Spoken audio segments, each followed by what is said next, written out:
नमस्कार। आकाशवाणी जयपुर अजमेर से प्रस्तुत हैं प्रादेशिक समाचार।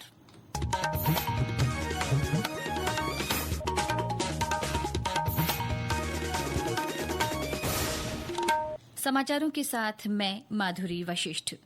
जयपुर में आज से द ग्रेट इंडियन ट्रैवल बाजार की शुरुआत हो रही है। इस संबंध में सीतापुरा स्थित नोवाटेल कन्वेंशन सेंटर में मीट इन इंडिया कॉन्क्लेव का आयोजन किया गया। कार्यक्रम में केंद्रीय संस्कृति और पर्यटन मंत्री गजेंद्र सिंह शेखावत, उप मुख्यमंत्री दिया कुमारी, नीति आयोग की उपाध्यक्ष सुमन बेरी सहित पर्यटन क्षेत्र से जुड़े विशेषज्ञ और विभिन्न संगठनों के प्रतिनिधि मौजूद रहे। मीडिया से बातचीत में केंद्रीय मंत्री श्री शेखावत ने कहा कि मोदी सरकार की नीतियों से देश में पर्यटन क्षेत्र में नए अवसर सृजित हुए हैं। उन्होंने हाल ही में हुए पहलगाम हमले से उत्पन्न परिस्थितियों पर कहा कि भारत जल्द ही इससे बाहर निकल आएगा और जम्मू कश्मीर सहित देश भर में पर्यटन क्षेत्र फिर से नई ऊंचाइयों को छुएगा। गौरतलब है कि द ग्रेट इंडियन ट्रैवल बाजार में पर्यटन और ट्रैवल से जुड़ी 300 से अधिक स्टॉल्स लगाई गई हैं। 3 दिवसीय इस प्रदर्शनी में देश दुनिया के पर्यटन व्यवसायी, टूर ऑपरेटर्स और ट्रैवल विशेषज्ञ भाग ले रहे हैं। मेडिकल कॉलेजों में प्रवेश के लिए आज देश भर में नीट यूजी परीक्षा आयोजित की जा रही है। ये परीक्षा देश के 5000 से ज्यादा केंद्रों पर दोपहर 2 से शाम 5 बजे तक ली जाएगी।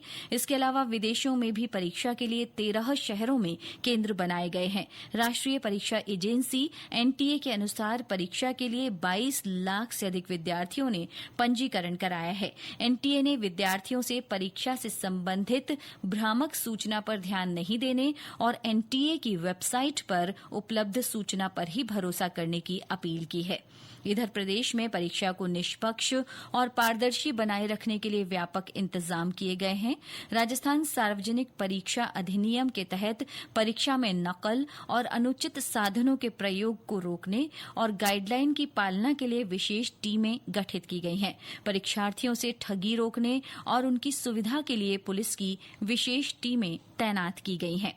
जयपुर के बस्सी में आज सुबह नीट परीक्षा के लिए घर से निकली 2 छात्राओं सहित 3 लोगों की सड़क हादसे में मौत हो गई। पुलिस के अनुसार मोटरसाइकिल सवार इन लोगों को एक तेज रफ्तार डंपर ने टक्कर मार दी। डंपर चालक मौके से फरार हो गया, जिसकी तलाश की जा रही है। उत्तराखंड में आज बद्रीनाथ धाम के कपाट पारंपरिक अनुष्ठान के बाद खोल दिए गए हैं। इसके साथ ही राज्य में स्थित केदारनाथ, गंगोत्री, यमुनोत्री और चारों धामों के कपाट श्रद्धालुओं के लिए खुल गए हैं।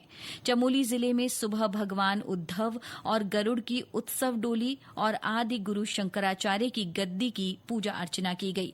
मंदिर को कई क्विंटल फूलों से सजाया गया है। पट खुलने के साथ ही बद्रीनाथ धाम में बड़ी संख्या में श्रद्धालुओं का पहुंचना शुरू हो गया है। रेलवे ने 4 धाम यात्रा के लिए भारत गौरव डीलक्स ट्रेन की शुरुआत की है। ये रेलगाड़ी बद्रीनाथ, जोशीमठ, ऋषिकेश, पुरी, कोणार्क, रामेश्वरम और द्वारका के साथ ही काशी विश्वनाथ, भीमशंकर और त्र्यंबकेश्वर की यात्रा करवाएगी। ये गाड़ी इस महीने की 27 तारीख को दिल्ली के सफदरजंग रेलवे स्टेशन से रवाना होगी। निर्वाचन आयोग ने एक सिंगल प्लेटफॉर्म ऐप की शुरुआत करेगा जो चुनाव संबंधी सभी सेवाओं को एक जगह उपलब्ध कराएगा। ये ऐप निर्वाचन आयोग की मौजूदा 40 से अधिक मोबाइल और वेब एप्लीकेशनों को एक साथ लाएगा। ये मतदाताओं, चुनाव अधिकारियों, राजनीतिक दलों और अन्य हितधारकों के लिए एक नया डिजिटल इंटरफेस होगा। ये ऐप डेस्कटॉप या स्मार्टफोन पर चुनाव संबंधित जरूरी जानकारी उपलब्ध कराएगा। आईपीएल क्रिकेट में आज राजस्थान रॉयल्स का मुकाबला कोलकाता नाइट राइडर्स से होगा। कोलकाता के ईडन गार्डन में ये मैच दोपहर 3:30 बजे से खेला जाएगा।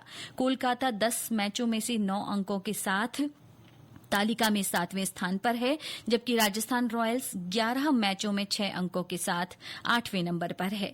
आज ही एक अन्य मैच में पंजाब किंग्स का सामना लखनऊ सुपर जायंट्स से होगा। ये मैच शाम 7:30 बजे से हिमाचल प्रदेश के धर्मशाला में खेला जाएगा। इसके साथ ही प्रादेशिक समाचार बुलेटिन समाप्त हुआ। हमारा अगला बुलेटिन शाम 6:30 बजे प्रसारित होगा। नमस्कार।